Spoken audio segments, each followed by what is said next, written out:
Time now for a look through the day's newspapers. For that, we're joined on set by Alison Sargent. And Alison, we're going to start in the United States, the country anxiously awaiting Senate election runoff results in Georgia. That's right, Eve. The fate of the nation is in Georgia's hands. That's what USA Today's International Edition reminds us on their front page. Now, as we wait for these results, senators will be meeting this Wednesday to certify Joe Biden's victory in the Electoral College. This is usually just a ceremonial event, but it's getting attention this year because a group of Republicans are planning to object to Joe Biden's victory. We see them represented in a cartoon by Bill Bramhall for the New York Daily News. They're trying to burn down the Electoral College results and themselves in the process. A protest that, as that bystander is commenting, is also largely ceremonial. The results are expected to be certified for the presidential elections later on, putting pressure on Vice President Mike Pence, who's presiding over those proceedings. That's right. Mike Pence has been facing really fierce pressure from Donald Trump and his supporters to stop the steal, as they're calling it.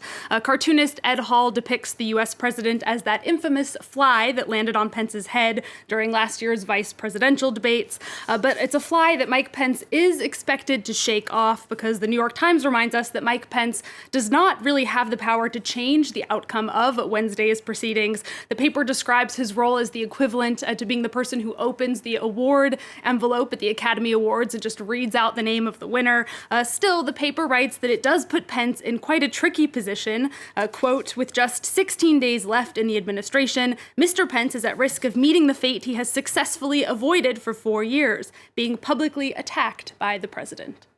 Donald Trump, for his part, getting quite a bit of trolling in the international papers, notably in Scotland, which we were talking about yesterday, and also in China. That's right, Eve. You're out of bounds, Trump. That's the front page from the Scottish version of Metro News today. That's in regards to something we were talking about yesterday, these reports that the U.S. president plans to skip Joe Biden's inauguration and travel to his Scottish golf resort instead. Now, at her daily news briefing, Scottish First Minister Nicola Sturgeon actually responded to questions about those reports. She reminded Trump of Scotland's coronavirus restrictions and said, coming to play golf is not what I would consider to be an essential purpose. So, message from Scotland to Donald Trump today, you're not welcome later this month. Meanwhile, in China, the communist paper, the Global Times, is trolling not just the U.S. president, but the entire U.S. electoral system with their headline here, U.S. election farce entertains Chinese amid pandemic. As always, the Global Times very happy to distract from any potential negative headlines about China. Let's talk a bit more about the other story we see on that front page there. It was the shipments of China's COVID-19 vaccination arriving in Indonesia, in fact. Yeah, China's Sinovac vaccine has been shipped now to all of Indonesia's 34 provinces as the country gears up for their big mass vaccination campaign. Indonesia is hoping to inoculate at least 70% of the population in the next 15 months. But as we see, the Jakarta Post warns, the plan has been deemed too ambitious by health experts. That's in part because China's Sinovac vaccine hasn't actually been approved yet by Indonesia's Food and Drug Agency. Now, the New York Times explains another stumbling block, which is an interesting one. The country's Muslim leaders are still waiting for extra reassurance that the vaccine is halal. Now, Indonesia is the country with the world's largest Muslim population, and the New York Times writes that a vaccine laced with even the smallest amount of pork DNA could really dissuade some people from taking it. The New York Times also reports that Catholics have faced sort of a similar issue with these vaccines, and that the Vatican actually released a statement last month saying that it is morally acceptable for Catholics to take vaccines that were developed with stem cells from aborted fetuses. Now, when it comes to the vaccine being halal, Indonesia's president, Joko Widodo, has said people have nothing to worry about, and he has promised to be the first person to take a dose to reassure everyone that it's okay.